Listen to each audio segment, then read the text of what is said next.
बाप के भी बाप इंसान खता का पुतला है और मैं तो बहुत ही खताकार हूँ। अपनी खता पर माफी मांगने में कोई आर महसूस नहीं करता। आज मुझे खता का एतराफ करना है और मेरी वजह से किसी का दिल दुखा तो मैं उससे माफी मांगना चाहता हूँ। ये आज से 5 बरस पहले की बात है। मरकज में शाहिद खाकान अब्बासी वजीर आजम और बलोचिस्तान में सनाउल्लाह जहरी वजीर आला थे। दोनों का ताल्लुक मुस्लिम लीग नून से था। 2018 के इंतखाबात करीब थे और पीपल्स पार्टी एक दफा फिर बलोचिस्तान में अपने कदम जमाने की कोशिशों में थी। बलोचिस्तान असेंबली में मुस्लिम लीग काफ के रुकन अब्दुल कद्दूस बजिंजो को पीपल्स पार्टी की ख्वाहिश का इल्म था। उन्होंने पीपल्स पार्टी से दरखास्त की कि वजीर आला सनाउल्लाह जहरी के खिलाफ तहरीक अदम एतमाद कामयाब बनाने में इनकी मदद की जाए, क्योंकि बलोचिस्तान असेंबली के कुछ अरकान के आसिफ अली जरदारी से करीबी ताल्लुकात थे। बजिंजो ने वादा किया कि तहरीक अदम एतमाद कामयाब होने के बाद वो पीपल्स पार्टी में शामिल हो जाएंगे। पीपल्स पार्टी ने तन मन और धन से बजिंजो की हिमायत शुरू कर दी। अब्दुल कद्दूस बजिंजो वजीर आला के खिलाफ तहरीक अदम एतमाद ले आए। सनाउल्लाह जहरी की अपनी जमात के अरकान सूबाई असेंबली ने भी इनके खिलाफ बगावत कर दी। एक दिन पार्टी की क़यादत ने वजीर आजम शाहिद खाकान अब्बासी को हुक्म दिया कि वो कोयटा जाएं और सनाउल्लाह जहरी की मदद करें। अब्बासी साहब कोयटा पहुंचे और जहरी को राजदाराना अंदाज में मशवरा दिया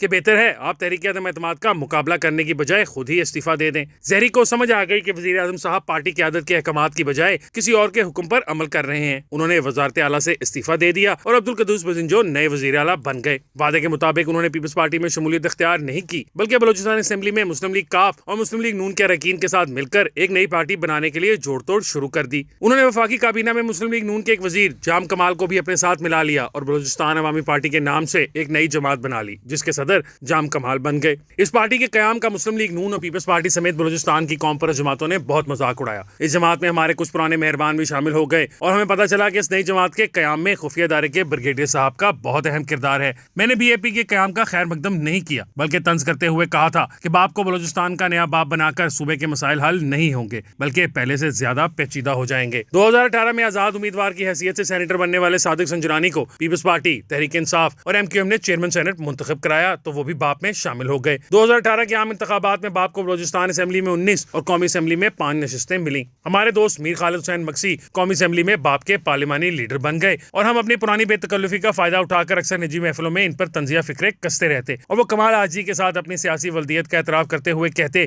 कि हमारा ताल्लुक पाकिस्तान के इदारों से है, किसी दुश्मन मुल्क के इदारे से तो नहीं। एक दिन तो बाप के एक सेनेटर कोहदा बाबर ने हक गोई की इंतहा कर दी। वजीर आजम इमरान खान नौशकी आए तो army chief general Qamar Javed Bajwa भी साथ थे। बाप के कई सेनेटर और अरकान असेंबली नौशकी में वजीर आजम के इस्तकबाल के लिए मौजूद थे। यहाँ वजीर आजम ने बाप वालों से कहा अपनी पार्टी को तहरीक इंसाफ में जम कर दो। बाप वालों ने जनरल बाजवा की तरफ देखा तो उन्होंने हाथ में पकड़ी छड़ी घुमाते हुए आसमान की तरफ देखना शुरू कर दिया। वजीर आजम ने जरा सख्त लहजे में बाप वालों से कहा कि आइंदा हुकूमत भी मेरी होगी, लिहाजा मेरी पार्टी में शामिल हो जाओ। इस मौके पर सेनेटर कोहदा बाबर ने दोनों हाथ बांधकर वजीर आजम से अर्ज किया कि जनाब आप तो जानते हैं कि हमारा माई बाप कौन है। वजीर आजम ने अनजान बनते हुए कहा कौन है तुम्हारा माई बाप। सेनेटर कोहदा बाबर ने आर्मी चीफ की तरफ इशारा किया और कहा ये हमारा माई बाप है, ये जैसा कहेगा हम वैसा करेंगे। जनरल बाजवा ने फौरी तौर पर एक वजाहती बयान जारी किया और कहा कि फौज का सियासत से कोई ताल्लुक नहीं। वजीर आजम को समझ आ गई कि बाप का बाप अभी राजी नहीं। इस किस्से का पता चलने पर मैंने कोहदा बाबर के साथ खूब हंसी मजाक किया, लेकिन उन्होंने ये कहकर मुझे खामोश करा दिया कि कम से कम हमारे जाहिर व बातिन में कोई फर्क तो नहीं है। मार्च 2022 में इमरान खान के खिलाफ तहरीक अदम एतमाद लाई गई तो बाप में कुछ इख्तलाफात पैदा हो गए। मीर खालिद हुसैन मक्सी ने तहरीक अदम एतमाद की हिमायत की तो बाप को बनाने वाले ब्रिगेडियर साहब का हुक्म आया कि आपने इमरान खान का साथ देना है, शहबाज शरीफ का नहीं।